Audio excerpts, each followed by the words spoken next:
Blair of the Mounties, a story of the Royal Northwest Mounted Police.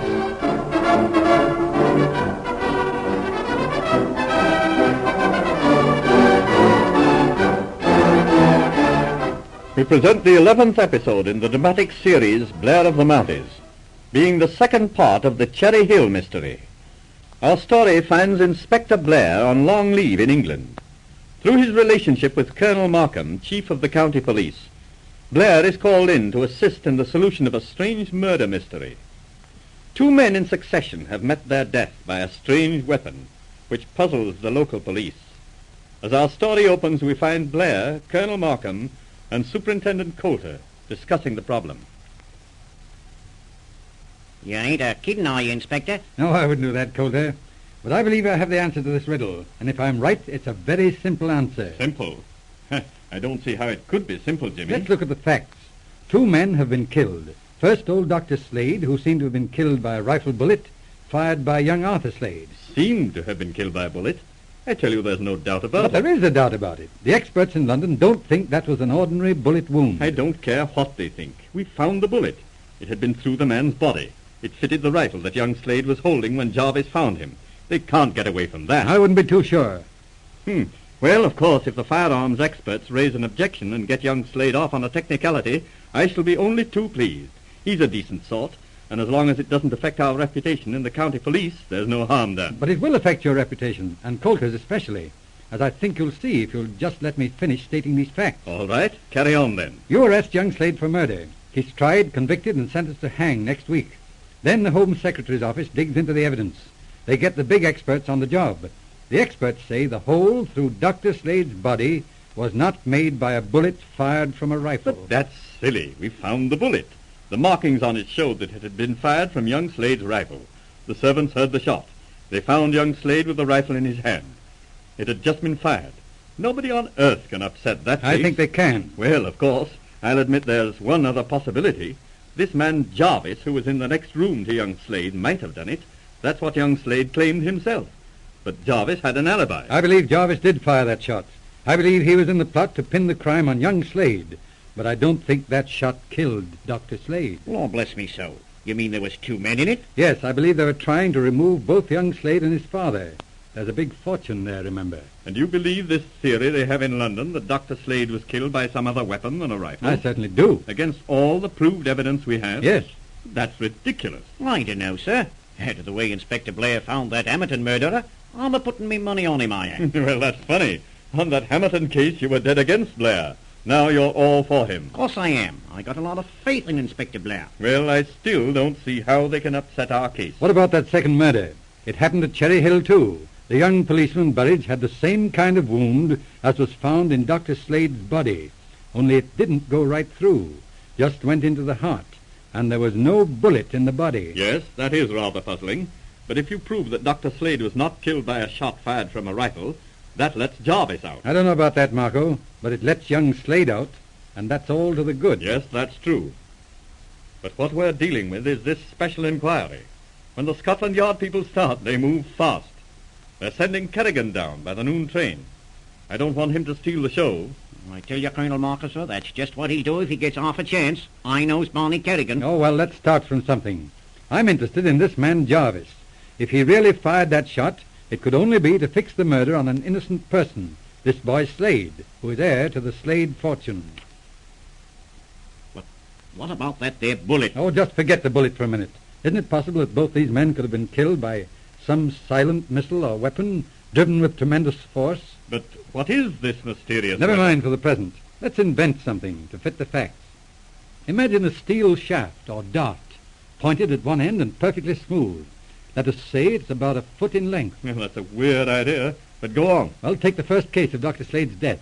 If such a projectile was driven clear through his body, the murderer could easily conceal it, couldn't he? Theoretically, that's true. Right, then take the second case. The murder of Joe Burridge. The thing went in about 7 inches. The murderer could pull it out, couldn't he? How do you explain the bullet they found near Slade's body? Still harping on that bullet. All right, who found it? It was that old Professor Craig. Well, he was the first to get you the body, but he's as harmless an old bloke, and he's near-sighted, and he's a friend of the murdered man. And he's near-sighted as an old bloomin' bat. Rather funny that a bullet from a high-powered rifle, fired at short range, would be just lying round, isn't it? Yes, but it might happen. Who is Professor Craig, anyhow? He's a retired professor. Lives next door to Cherry Hill. Writes books and runs a lot of charities. Very wealthy, they say. What sort of books does he write? History, mostly. You must have heard of him. James Willington Craig. Oh, yes. I've read one or two of his books. Quite a famous man. Look here, Jimmy, we're getting off the track. If you really think there's a chance to turn up something before Kerrigan gets down, we'd better be moving. Yeah.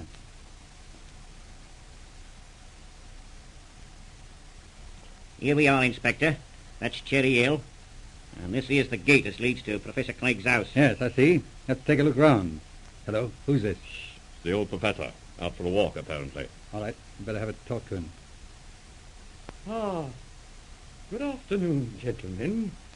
Good afternoon, Professor. What is this? A conference of the forces of the law? Something like that. We were just taking a look around. Nothing you can tell us, I suppose, Professor? I fear not, Coulter.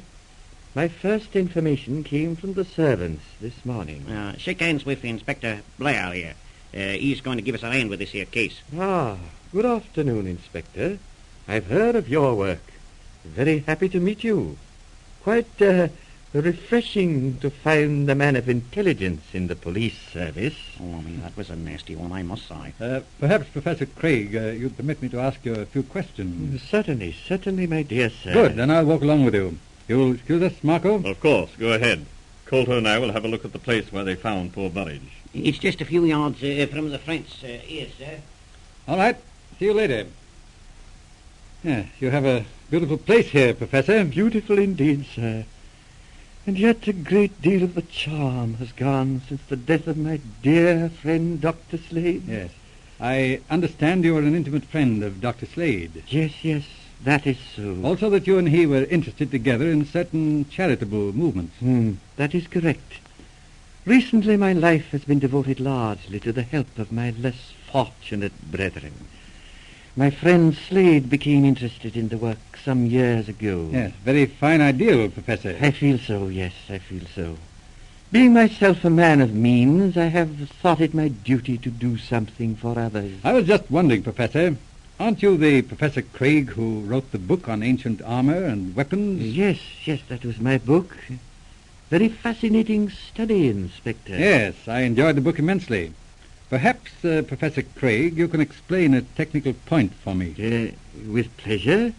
That is, if I am able to. I was just thinking over a little problem in archery. Archery, did you say? Yes. I understand that the old-fashioned crossbow, while not equal to the ordinary longbow at distant targets, is very deadly at short range. Short range? Yes, that is quite correct. And I believe that up to a distance of, say, 50 yards, the steel bolt, or quarrel I believe it is called, flies absolutely straight. Up to 50 yards? Yes. Perhaps a little more. Yes. I was thinking, sir, of these two recent murders. Now, put yourself in the position of the murderer. Purely in theory, of course, Professor. Wouldn't a crossbow be a very efficient weapon for such a purpose? Particularly in the hands of one who was a recognized expert with ancient weapons? Ah, yes. I begin to see your theory, Inspector. It is hard for me to imagine myself in the position of a murderer. You see, being extremely short-sighted would prevent a man like myself from using a crossbow. But if it could be proved that this short-sightedness was merely assumed, Professor... Inspector Blair, you are either a very brave man or a very foolish one. Well, perhaps a little of both. Don't move, Professor. I'm holding a very serviceable little automatic pistol in my right pocket. Come now, Professor. You and I are men who appreciate refinement. It would be distressing to have to kill a man of your attainments. Quite so. Rather annoying that you should stumble into our little picture, and yet quite an artistic touch. I should have been prepared. Perhaps I grow old. You'll permit me to smoke a cigarette. Certainly. But be careful, Professor. Thanks. Would you care to join me? No, thanks. Here, drop that. Here. Hello, Marco. Coulter, hurry up. Come on, this way. Too late, my dear Inspector.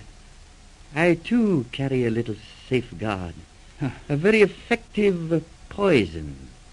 I have rather less than a minute. Hurry up, Calder. Why, blimey, what's wrong, Inspector? Right here, hurry up. Goodbye, Inspector. Such a pleasure to meet you. Why, what's wrong? Is the professor right? Oh, he's gone, I'm afraid. Gone? What do you mean? Hurry, Coulter, doctor. Oh, it's no use. I sprang him on those 2 murders. He had a little capsule of poison in his cigarette case. Cyanide, I think. What do you mean? Why, Inspector, you don't mean as this here old bloke pulled off them murders? Yes, he's your man, Coulter. But how did he do it? But it seems he used the crossbow, a very deadly and silent weapon. Crossbow? Yes, fires a short steel bolt like a pencil. Quite a novel idea. Strike me pink, that's right. Why, there's one of them things on the stand of old armour in the professor's house. But that was rather dangerous, Jimmy. To spring it on him like that. Why didn't you wait? Had to take a chance, Marco. There's a taxi coming up the road. Looks like your Scotland Yard man. Not much time left. It came out all right. But how did you tumble to the crossbow? Why, it had to be something like that. Ever read Craig's History of Ancient Weapons? Yes, but... Well, this is your man. And it looks as if that's Kerrigan coming now. All right, I'll leave you to it. Here, hold on, Inspector. No, I'm going to duck. This is your show. Go ahead, Coulter. Tell him the tale. Colonel Markham, sir? Yes, that's my name. Morning, sir. Hello, Calder. Morning, Barney. This is Inspector Kerrigan, CID, sir. What can I do for you, Kerrigan? I have instructions to take over the inquiry on the Slade murder. Hello, what's this? Somebody hurt? It's all right, Barney, old sport. That's the murderer. What? Sure, the case is all over. He's the bloke that did it, just committed suicide. And I got all the evidence. Well, congratulations. By the way, we picked up this man Jarvis at Folkestone. It seems that he and Professor Gregg were working a bogus charity racket. In the event of Slade's son dying, all the Slade fortune went to Gregg's charities. But I suppose you know all that? Of course we do. Them's only the blooming details. Main thing is to get the murderer. Well, really, Coulter, beats me how you did it. Oh, that's easy. Ever do any fly fishing? Fly fishing? Why, yes, but I don't see. No, you wouldn't understand. Drop in sometime and I'll give you a few pointers. You have heard the 11th chapter in the dramatic series, Blair of the Mounties. Our next episode is entitled The Trainwreckers, the story of the troop movement in Canada at the outbreak of the World War.